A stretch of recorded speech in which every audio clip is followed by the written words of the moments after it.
The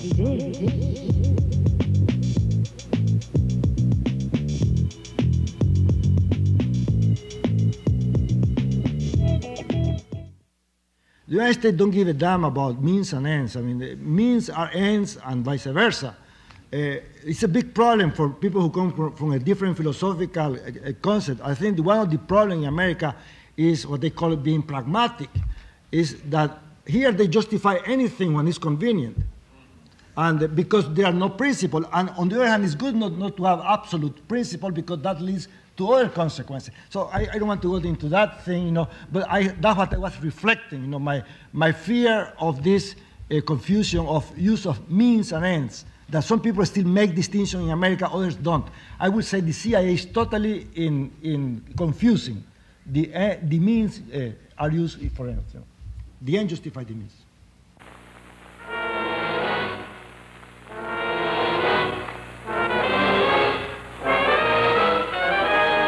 Эти американские папиросы, они очень хорошие.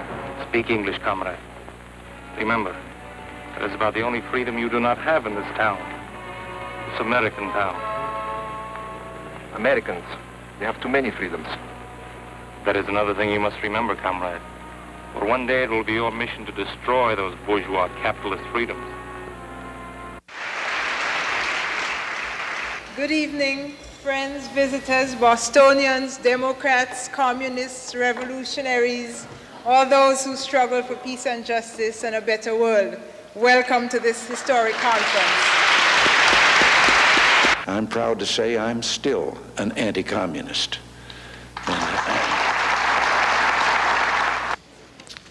In the year 1948, there was a series of pamphlets were distributed by the House Committee on Un-American Activities entitled 100 Things You Should Know About Communism. I came across this in my files. I keep files on them.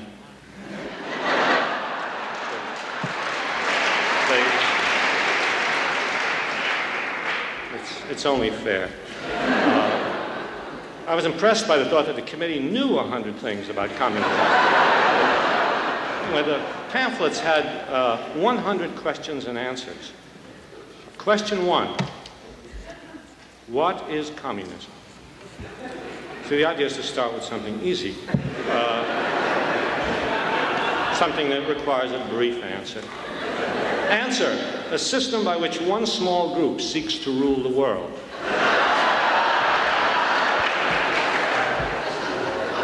The answer was probably drawn up by the people who later founded the Trilateral Commission.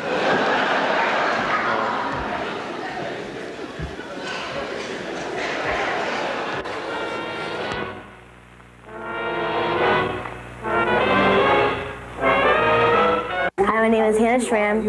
I'm a student at Edmonds Middle School, and I'm in the 6th grade. The action on TV MASH takes place on what is communism? I have no idea. Can I skip to question 76? Where can a communist be found in everyday life? Well, this question particularly interested me because there have been times when I was in need of a communist.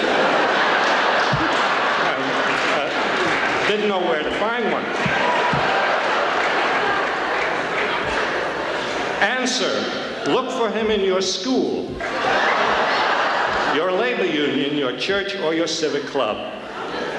Making her home in Oakland, California, please welcome the author of Women, Culture, and Politics, Ms. Angela Davis. Maybe I don't understand what a communist is. Yeah. I've just been taught to hate the word. What does that mean? Well, a communist is someone who wants a society that's free of the injustices like racism and like the treatment of working class people. Personally, I would like to see a United States of America where everyone has the right to a job, where everyone has the constitutional right to a job. That would be, thank you. Healthcare should be an absolute human right.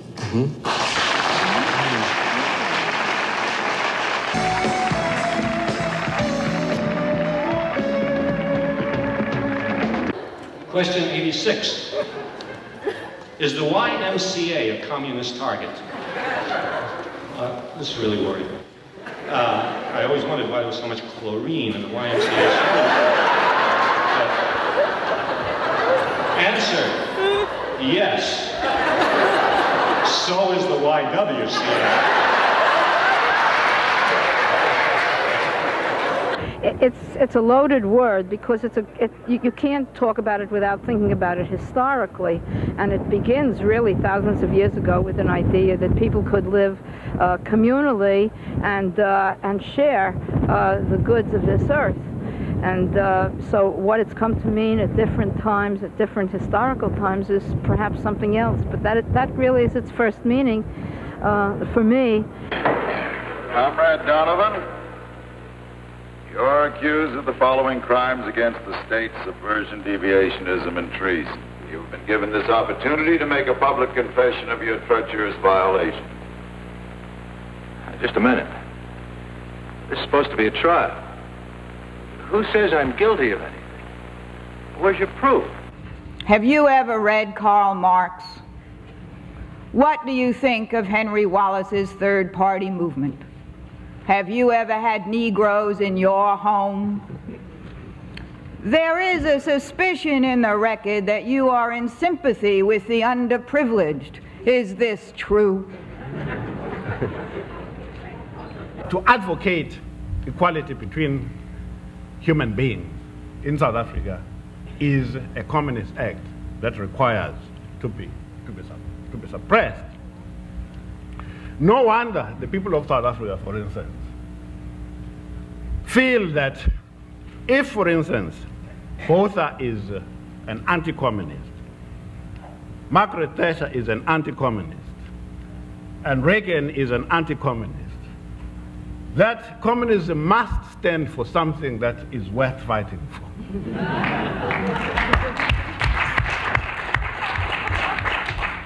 For anti-communists come in all sizes. There are violent reactionary anti-communists like Oliver North, and nice guy liberal anti-communists like Hubert Humphrey. There are gentleman anti-communists from Yale like George Bush, Nazi anti-communists in exile from Eastern Europe like Bush's anti-Semitic Committee on Minorities that we were asked to forget so quickly about during the election, and redneck anti-communists from the deep woods like the Ku Klux Klan. Anti-communism as ideology and practice fosters fear and hatred, which ultimately benefits only those whose power depends upon keeping us all down.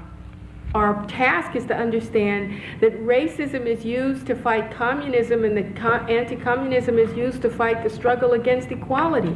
We then need an alternative critical perspective. Anti-communism, racism are the premises of ideological thought control which must be combated. I'd like to say something initially. I think anti-communism's taken a terrible pasting at this conference.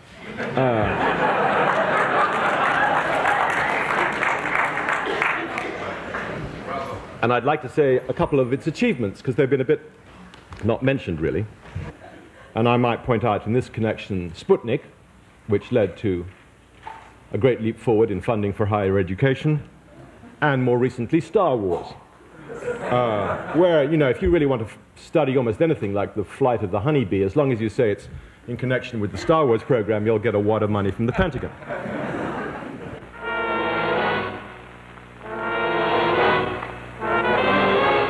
A conference like this makes you think about ways in which anti-communism has affected your own life.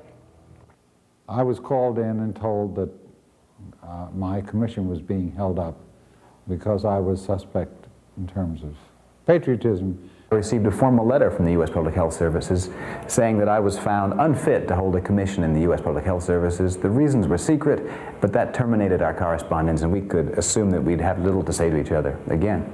So I was fired from this incredibly stupid job. Well, I was fired from my first teaching job because I was involved with a student movement in Atlanta The FBI then went to the administration, the dean in particular, and I was notified within 2 weeks of that FBI visit that because we were not cooperative with them, that I could not expect to return to Carleton. 1 year after I joined the Communist Party, this was in 1969, I was fired from my position in the Department of Philosophy at UCLA. My father lost one job because of being a communist. For us, it has not only been a matter of thought, since many of us served rather long prison terms for thinking so-called evil thoughts about socialism and communism. The message came back to me through another person, an adult, that my husband and I couldn't possibly be communists because my daughter was the only one in the Brownie troupe who knew how to sing and knew the verses of the Star-Spangled Banner.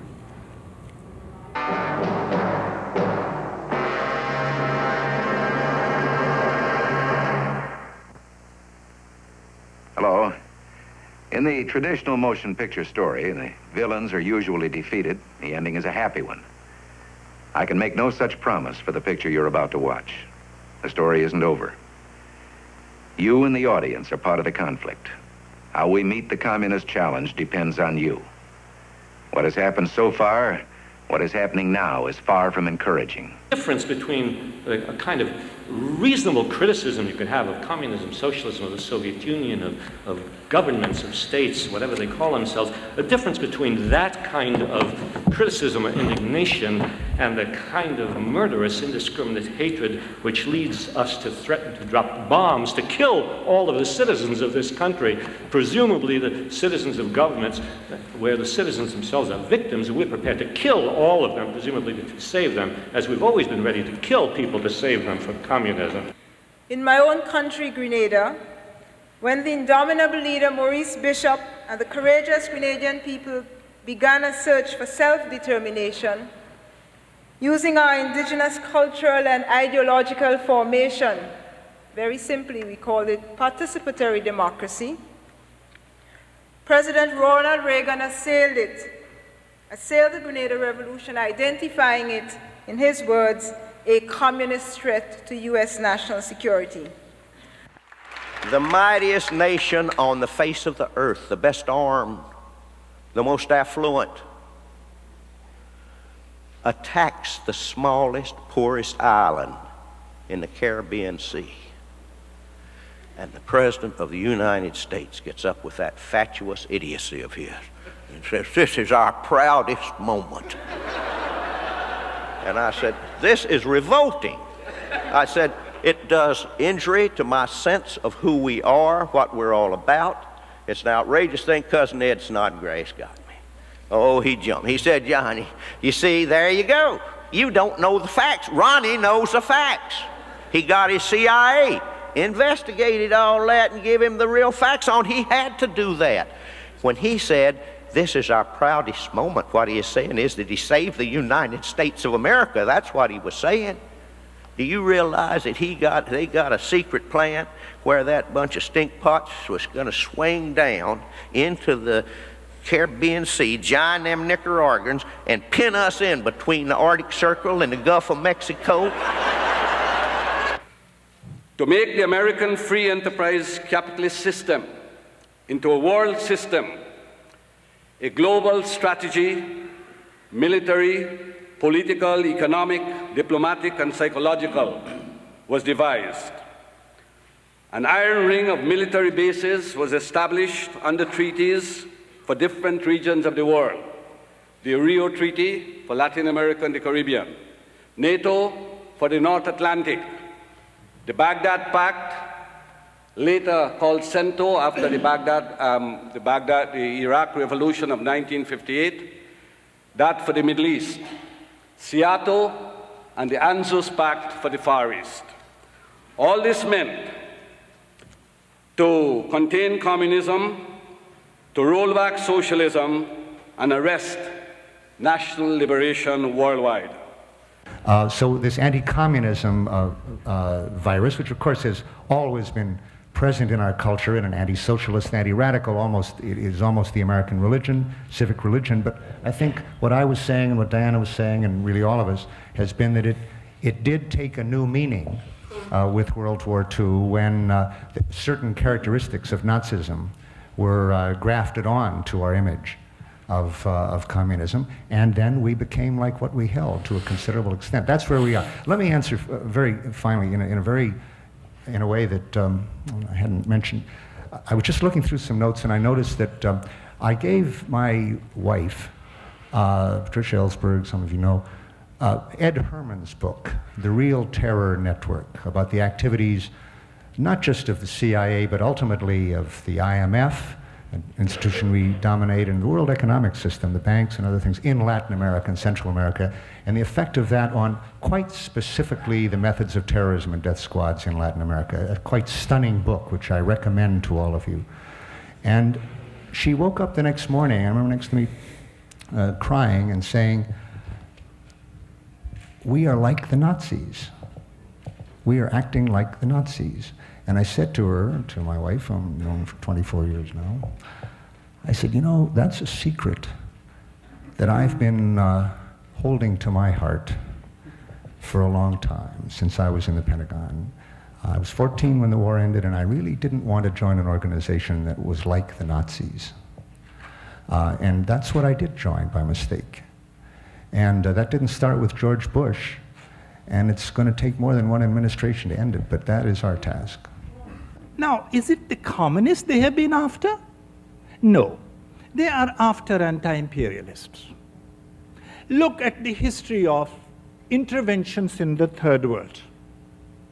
If you look at the history of interventions in the Third World, you will notice yourself that perhaps, with the exception of Vietnam and Cuba, every other intervention has occurred against not only non-communist, but actually anti-communist nationalist regimes. Iran, Guatemala, the Congo. I mean, these were actually non-communist patriots whose only fault was that they were supplying to third world nationalism an economic content. That is to say, we take control of our national resources. That was there. So in other words, anti-communism is not a serious matter. What it is, it's a sort of ideology of anti-imperialism, and those of us who are really anti-imperialists will have to face up to it. Bad times are again coming. And it's going to be more than the Palestinians who will be the victims of it, because it has been very easy for all of you to turn your eyes away from the Palestine question because it was an easy way out. I began to ask myself at one point, why is it that social or popular revolution in an impoverished country is such a threat to the United States? I remember the Sandinistas from school. I mean, they were full of ideas. They could write papers. They were using details. They didn't get any money, but they were people who had a lot of ideas in their head. I mean, a lot of ideas and paper writing and talking to people and grassroots, everywhere, grassroots. And, okay. But the contras don't have anything. Do you have a political platform? Do you have a plan? Have you ever heard a contra leader talking about political education, about schools once they take over? Have you heard of a contra leader with an idea? And we live in an era of political socialization where the country is facing and undergoing what seems to me to be nothing more, but also nothing less than intellectual suicide. You have people who cannot tell you where the Persian Gulf is, but they are in favor of sending troops to the Persian Gulf. Anti-communism has also provided the ideological climate here at home in which scapegoating and targeting and repressing certain sectors of our population is not only possible but condoned by some of the U.S. public. And that purpose has served to divide and weaken particularly the internal opposition to those wars and that intervention abroad. Many of us, in a single action or protest, have been labeled, have been hooted at in the streets and called bitch, whore, lessee, nigger, commie, just as commie and Jew were epithets hurled in unison against male and female radicals of earlier struggles. What it meant to me as a person becoming active in the peace movement and Women's Strike for Peace, the loss of a knowledge of how you could connect feminism with the struggle for peace, the loss of knowledge of a whole bunch of gallant women who were both radicals, some of them were communists, some of them were just liberals, who understood that all the social issues are connected with the issue of gender equality. So that was lost from historical memory. And the message that I want to bring at this point is that not only do we have to struggle now for the right to have alternative solutions to societal problems, but we have to reclaim our memory of radical organizations, of feminist organizations. It's really our duty, otherwise we start from nowhere. I can tell you that as an American growing up here, I was very proud of the fact that my father, who could hardly speak English, had black friends, had Irish friends, we had people coming to our house, which was a Jewish ghetto, which meant that as a black man walked up to our house, everybody in the street would say, "There's a communist." Now, is that bad? I thought that was good. I still think it's good. If you had to sum up what communism is all about, Chris, how would you sum it up? Well, I just don't like it. That's it. But what is it? Have you ever met a communist, Ann? No. No, what communists don't believe in God? I think that's what I learned, yeah, is that they are atheists. But I think... That's what I heard. I don't know nothing about them. My grandmother had a mink coat. When she died, my cousin gave the eulogy, and he talked about the contradictions, and he talked about her mink coat, and he said, it was sort of like bread and roses. I mean, everybody, you know, what the revolution was about, or what all this, because I don't know if she really always believed there'd be a revolution, but maybe she did. That the revolution was really about, you know, having antiques and diamond rings and mink coats for everybody. But I remember this phrase, you know, come the revolution, we'll all eat strawberries. But I don't like strawberries. Come the revolution, you'll eat strawberries. When I think about communism, I think about the government of the people, by the people, and for the people. That communism is basically the ultimate democracy. It's a society, I imagine a society in which everybody is concerned with the common good and willing to work towards the common good. Native American communities were often communist in that they were small, and a lot of people had input into how the tribe operated and what decisions were made. It's everybody working and then putting their wages in a big pool and dishing out what everybody produces equally to all the people, as opposed to America, where everybody just is out to make as much as they can. And if you make more than the other guy, then that means you're doing well. Whereas in communism, if you theoretically, if you put it all more into the pot to help everyone else, then you're doing good for all your comrades, stuff like that. I don't know. So I mean, I think that a lot of reasons why everybody's so angry is just out of like ignorance. I mean, like, I personally think it's like a utopian thing. It just doesn't work, you know? Radicals in American history, and by radicals I mean, oh, they've been communists, they've been socialists, they've been anarchists, they've been all sorts of people who want things changed, who've been indignant at the way things are going. And these radicals, these anarchists, these socialists, these communists, without them, we would not have had the kind of changes that took place in this country, which were good changes. Because very often these people, these agitators, these radicals, they were the ones who were needed to start things off. So I think it's important to explore the potential sources of power we hold within our hands, especially now during this period when it is so important to create united fronts against the official oppressions that are represented by those in power.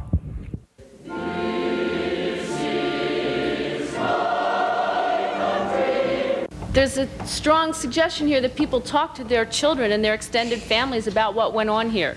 because lots of kids don't know what parents or grandparents or uncles or aunts went through in terms of experiencing anti-communism. Along with that, we need more people. We need to support more people to come out from the old left and tell their stories of experiences of oppression via anti-communism. If you want media about this, what was suggested is giving talks, leading classes, and doing this kind of work in YMCAs, in union halls, and vets organizations, at schools, at churches and synagogues. For the young people, it was really empowering to be here and see the sense of an understandable history and tradition that exists in the left that we just read about and we see in very small numbers on professors at our campuses and things like that, you know, in classes. Finally, that we are concerned that we not fall vulnerable to a potential trap of all folding under the umbrella of anti-communism. That it's important to be anti-communist, but not in a way that we lose sight of our diversity and our differences and what makes us an integrated movement and our whole movement.